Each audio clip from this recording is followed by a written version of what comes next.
the front line so that they can create the new vision of their own countries. And as a region, they can move forward into that.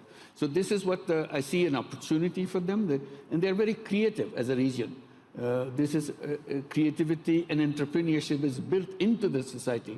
So we should not go away from that and follow this job-oriented society that we have to have a job and continue with the job.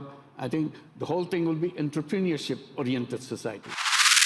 2018 সনে একাদশ জাতীয় সংসদ নির্বাচনে ক্ষমতার অপব্যবহার, অপরাধমূলক অসদাচরণ, জালিয়াতি, দিনের ভোট রাতে করা এবং আর্থিক লেনদেনের মাধ্যমে সংসদ সদস্য নির্বাচনের প্রক্রিয়ার সাথে প্রশাসন, নির্বাচন কমিশনের সংশ্লিষ্ট কর্মকর্তা, পুলিশ, র্যাব, অন্যান্য আইনশৃঙ্খলা বাহিনীর সদস্য সহ সংশ্লিষ্ট সকলের বিরুদ্ধে অনুসন্ধানের সিদ্ধান্ত গৃহীত হয়েছে। গণতন্ত্র পুনঃপ্রতিষ্ঠার কাজ এখনো অবশিষ্ট রয়েছে। দেশে বিদ্যমান আর্থসামাজিক রাজনৈতিক পরিস্থিতি, মানুষের আকাঙ্ক্ষা এবং তা পূরণের লক্ষ্যে আমাদের কি করণীয় এ সম্পর্কে আমরা আলোচনা করেছি। আমরা একসাথে একমত হয়েই আন্দোলন করেছি বহু বছর ধরে। কাজেই এখনো আজকে যে আলোচনা করেছি আমরা, এই আলোচনায় আমাদের তেমন কোনো দ্বিমত নাই, আমরা একমতই হয়েছি।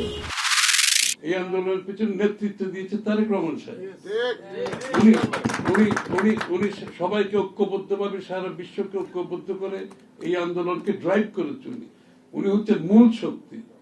এই আন্দোলনকে ড্রাইভ করছে দেশনেত্রী বেগম খালেদা জিয়া। তারা জনগণকে ভোটাধিকার থেকে বঞ্চিত করেছে এবং মালিকানা থেকে বঞ্চিত করেছে।